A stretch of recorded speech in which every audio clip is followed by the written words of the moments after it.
CM Dhami ने जसपुर में 16 करोड़ रुपए के विकास कार्यों का शिलान्यास किया। 2 महीने में राज्य सरकार के 18,000 करोड़ रुपए के विकास कार्यों के शिलान्यास किए गए। रिपोर्ट समीर परवेज। उत्तराखंड के मुख्यमंत्री पुष्कर सिंह धामी ने लाभार्थी सम्मान समारोह में पहुंचकर 16 करोड़ रुपए के विकास कार्यों के शिलान्यास किए। वहीं मुख्यमंत्री का भाजपा नेताओं एवं कार्यकर्ताओं द्वारा फूलमालाओं से जोरदार स्वागत किया गया। मुख्यमंत्री धामी जसपुर मंडी परिसर पहुंचे और करोड़ों रुपए की योजनाओं के लोकार्पण और शिलान्यास किए।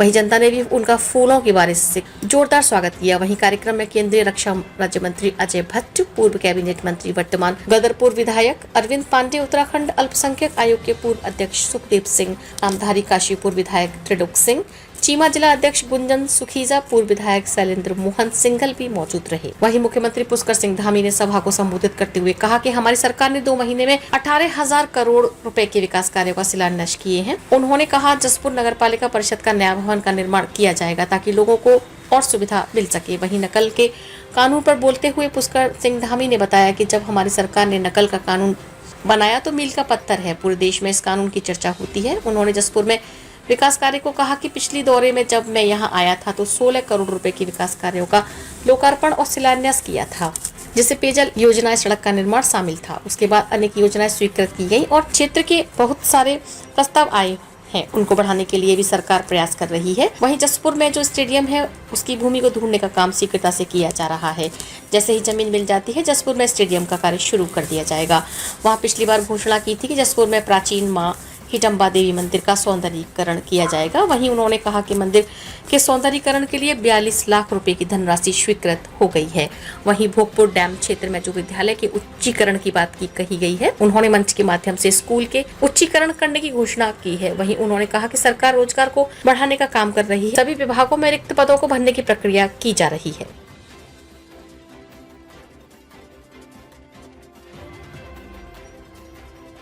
कि जसपुर हमारी प्राथमिकताओं में है और जसपुर के विकास के लिए हम कभी पीछे नहीं हटेंगे, हमेशा इसके विकास को प्राथमिकता देंगे।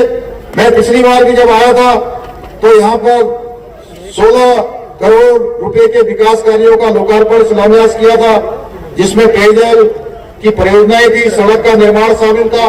उसके बाद अनेक योजनाएं हमने अभी स्वीकृत करी है और बहुत सारे प्रस्ताव आए, उनको भी हम आगे बढ़ा रहे हैं। अभी जसपुर से अफजलगढ़ और नजीबाबाद होते हुए हरिद्वार के लिए सीधी सड़क बनाने का काम भी तेजी से चल रहा है। जसपुर में स्टेडियम के लिए जो जमीन है उसको ढूंढने का काम पूरी सक्रियता के साथ किया जा रहा है। जल्दी यहाँ पर जैसे हमको जमीन मिल जाती है, जसपुर में स्टेडियम बनाया जाएगा। मैं आज यह भी इस अवसर पर कहना चाहता हूँ क्योंकि लंबे समय से इसकी मांग है। पिछली बार मैंने घोषणा की थी कि हल्दू आसाव स्थित मां हिडम्बा देवी के मंदिर का सौंदर्यीकरण किया जाएगा। आप सबको ये जानकर हर्ष होगा कि मां हिडम्बा देवी की कृपा से मंदिर के सौंदर्यीकरण के लिए भी 42 लाख रुपए की जो धनराशि है वो स्वीकृत हो गई है।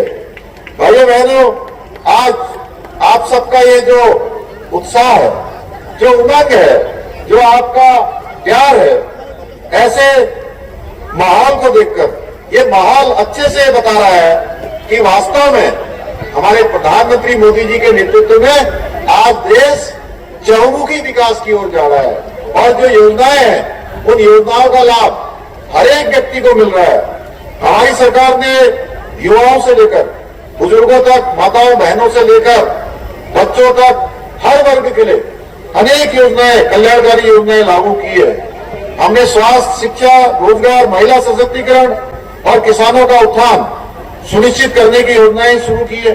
हमारी एक सोच है कि हम प्रदेश के हर उम्र के लोगों की हर कदम पर मदद करें, उनके साथ खड़े रहें, चाहे वो कोई भी वर्ग हो, हमारी मातृशक्ति हो, हमारे बुजुर्ग हो, हमारे नौजवान हो, जो काम करना चाहते हैं उन सभी के लिए हम काम कर रहे हैं। इसलिए एक बच्चे के पैदा होने से लेकर एक बुजुर्ग व्यक्ति तक हर उम्र के लोगों के लिए अलग अलग जन कल्याण की योजनाएं संचालित की जा रही हैं।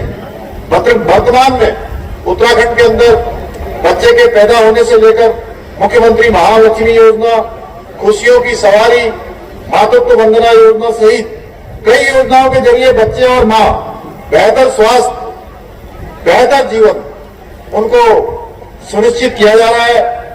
बच्चों के बड़े होने पर अच्छी शिक्षा इस बार हमने छात्रों के लिए कई, चाहे वो कक्षा 6 से लेकर 12 तक हो या उच्च शिक्षा में विश्वविद्यालय महाविद्यालयों में पढ़ने वाले बच्चे हों, उनके लिए हमने छात्रवृत्ति प्रारंभ की है।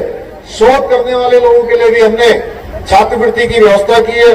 बालिकाओं के शिक्षा के प्रति हमने विशेष रूप से हमारी बालिकाओं को पढ़ने के लिए प्रोत्साहित हों, वो आगे आए, और उनके लिए भी हमने कक्षा 9वीं की बालिकाओं को आज साइकिल भी दी जा रही है, ये योजना भी हम लाए हैं। इसके साथ ही 12वीं पास करने वाली जो बालिकाएं हैं उनको नंदा गौरा योजना के तहत 50,000 रुपए की धनराशि भी प्रदान की जा रही है। भाइयों बहनों, हमारी सरकार युवा इतने सारे जो काम है जो हम लोग कर पा रहे हैं, वो इसलिए कर पा रहे हैं कि हमारे ऊपर हमारे प्रधानमंत्री मोदी जी का बहुत बड़ा आशीर्वाद है और पूरे उत्तराखंड के साथ उनका आशीर्वाद है।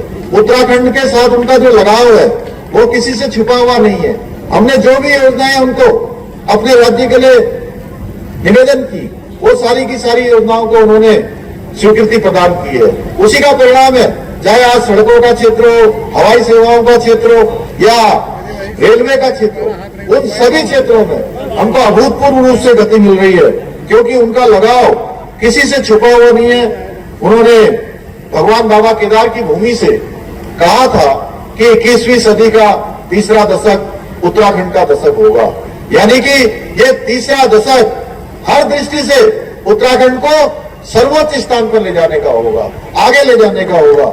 इसलिए हम कोई कोर कसर नहीं छोड़ रहे हैं, चाहे सड़क, रेल, पेयजल, धार्मिक स्थलों के विकास, इन सब पर काम कर रहे हैं। मोदी जी के मार्गदर्शन में पूर्ण सहयोग से हमारी राज्य की सरकार इस दिशा में तेजी से काम कर रही है। भाइयों बहनों, उत्तराखंड को एक समृद्ध, सशक्त और आत्मनिर्भर राज्य बनाने में हर तरह से आज हमारे प्रधानमंत्री जी हमारा सहयोग कर रहे हैं। अब हमारी बारी है कि अब हमने आज यहां से जाने के बाद यहीं से एक संकल्प लेकर जाना है कि मोदी जी को तीसरी बार देश का प्रधानमंत्री बनाना है, और उसमें हमारी बहुत बड़ी भूमिका होने वाली है। उत्तराखंड राज्य की भी भूमिका है। जैसे गिलहरी ने भगवान राम के राम सेतु बनाने में अपना योगदान दिया। आप सबको पता है कि जब भगवान राम सेतु का निर्माण कर रहे थे, उस समय बड़े बड़े इंजीनियर उनके नल, नील, अंगद, जामुन, हनुमान, सब कोई लकड़ी ला रहा था, कोई सरिया ला रहा था, कोई ईंट ला रहा था, कोई गारा ला रहा था और राम सेतु का निर्माण कर रहा था। दूर खड़ी हुई गिलहरी ये देख रही थी कि इतना महान कार्य हो रहा है, भगवान राम सेतु का निर्माण करवा रहे हैं, मेरी इसमें क्या भूमिका हो सकती है। उसने देखा कि जब वो राम सेतु का निर्माण हो रहा है तो कुछ छिद्र ऐसे हैं जहां से पानी निकल रहा है, वो छिद्र बंद नहीं हो रहे थे। तो उसने सोचा कि इन छिद्रों को बंद करने का ये दायित्व मेरा है, मुझे भी इसमें भूमिका निभानी चाहिए। और गिलहरी ने पानी में डुबकी लगाती है, समुद्र में डुबकी लगाती है, अपने आप को भिगाती है और बालू में लेट-पोट होकर उन छिद्रों को बंद करने का काम करती है। उसी प्रकार की भूमिका हम सब लोगों को भी, हमारे प्रधानमंत्री मोदी जी को तीसरी बार प्रधानमंत्री बनाने के लिए इस महायज्ञ में हम सबको अपनी आहुति देनी है, अपना योगदान